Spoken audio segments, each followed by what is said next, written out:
But meantime, we want to bring in a longtime member of the Lakewood megachurch in Houston, Rhonda Jenkins. Rhonda, thank you for coming on. We very much appreciate it. I know that you have been at this church for the better part of 20 years, maybe more than 20 years, yes. Raised your kids there. You were at a service earlier in the day yesterday. What do you think about the shooting? What did you think when you heard about it?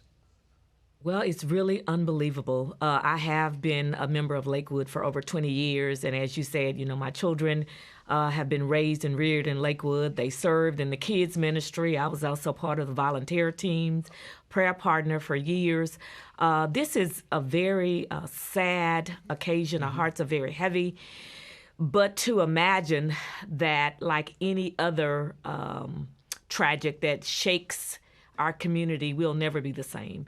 I mean, we are a strong body of believers. We're praying for the family. But, what saddens me the most, if she had have had some help, or if we could have reached out to her, someone at Lakewood could have helped her, it would have been a different outcome for everybody. I wonder, Rhonda, because you talk about the security there, and they checked the bag and the gun going in there, but didn't really look inside. You've said that security was always tight. I'm wondering why they didn't check the bag fully this time. What was your thought on that? How the gun got inside?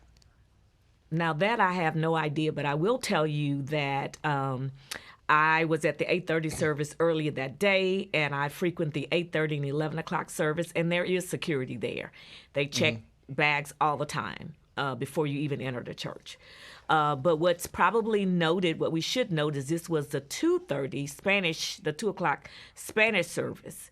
And so, maybe there were some different constraints around people entering during that time, but security is always there at the doors. They're very friendly, they're very warm, but they definitely do check bags, yes. Yeah, and they were talking about the fact that because of the security guards, and we're going to talk about that in moments, the security guards inside who happened to see her, this thing could have been so much more horrendous.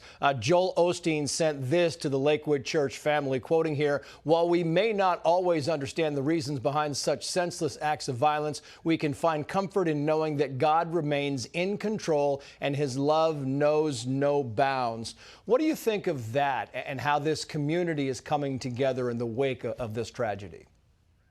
Well, this is not the first time that Lakewood's family has been shaken and pulled together by tragic. I mean, the Houston community and broader areas right here in Texas, we always bond together in time of crisis. And so, like anything else, we certainly trust and believe God.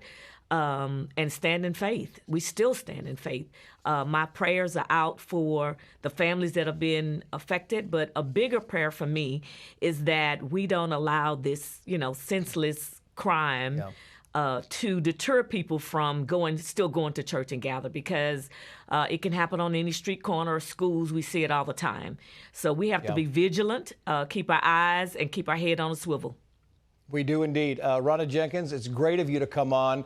Your prayer is well warranted. We appreciate your time. Thank you.